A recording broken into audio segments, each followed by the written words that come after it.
Your servant will conduct you safely across the yellow sands to the black tents of the blue men of Morocco. Ooh, what a color spectacle that must be.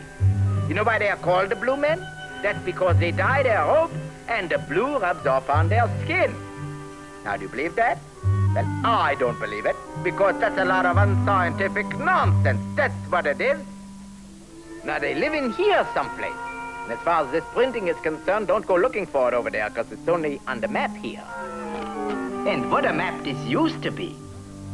This was the heart and the brains of the whole ancient world. On these shores was mighty Carthage, the grandeur of Rome, beautiful Greece, and here the wonders of Egypt. But today, all that remains of these classic empires is just a bunch of rocks and ruins. All around the rim of the Mediterranean basin, you can see the evidence of these great cultures. Just imagine carving up all these columns by hand and standing them up without the help of cranes and bulldozers. And here is where they threw the discus and fed the lions at about 2000 Fahrenheit. No, BC that is. And this is one of the first skyscrapers ever built. Yes, sir, these old guys knew a thing or two.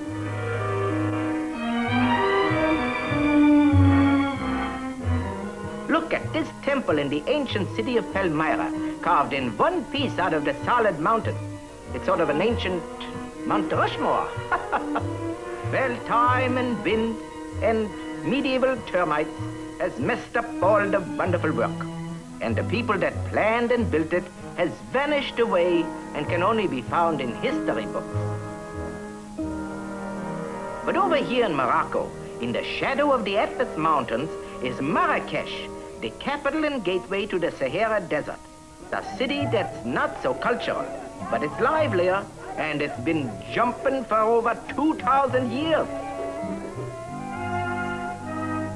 And on the sands of that desert lives the blue men I told you about. And they've been living in the same primitive way in this land of ancient culture ever since Marrakesh was only a whistle stop for camels.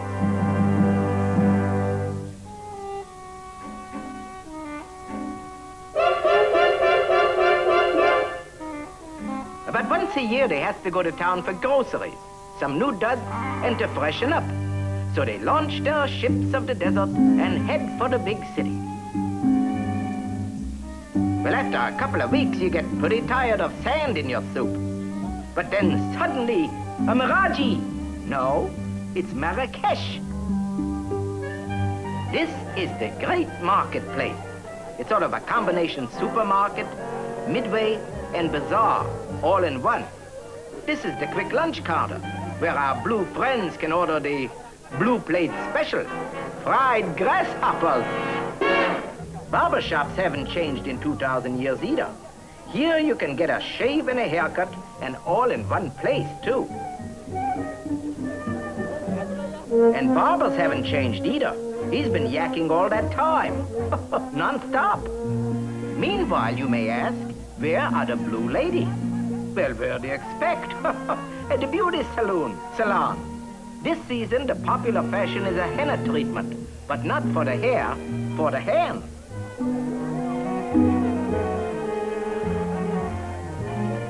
Designs like these bring good fortune. This way, they always got lady luck right in the palm of their hand. They got plenty of time for the latest hairstyles while they're waiting for the laundry to get done, which they left in the syncopated laundromats.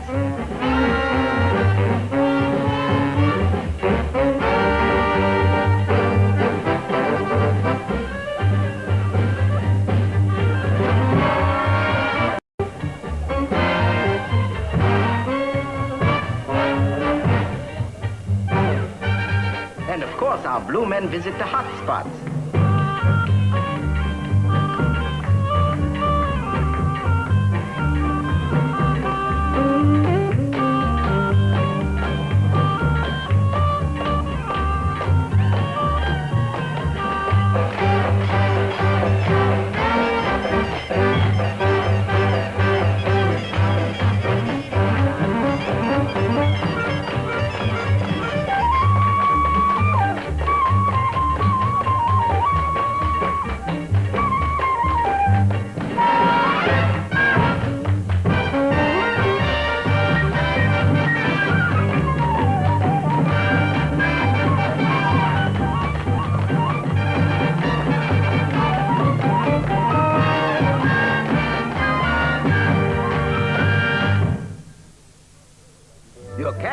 scanning the horizon for our next port of call. Let's see. Ah, there it is. Oh, it's my lunch. How appropriate, because that's just where we are going. An island where they're packed in like sardines. In fact, that's why it's called Sardinia. And the funny thing is that they don't even like sardines. What they are really nuts about is tuna, as you will see when we go out with the fishermen to catch the world's largest sardine. Their leader is called the rice. You wouldn't think these nets is strong enough to hold even an emaciated herring. Well, you're right. You see, tunas is like sheep. They follow the leader. So these nets makes a passageway to an underwater corral which is stronger and which has no exit. When all is ready, the big rope is laid out so they can attach the nets to it.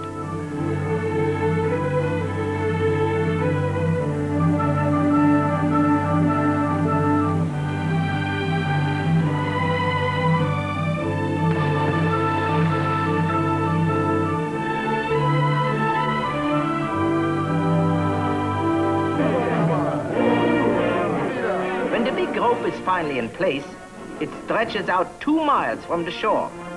And now they can start laying out the nets.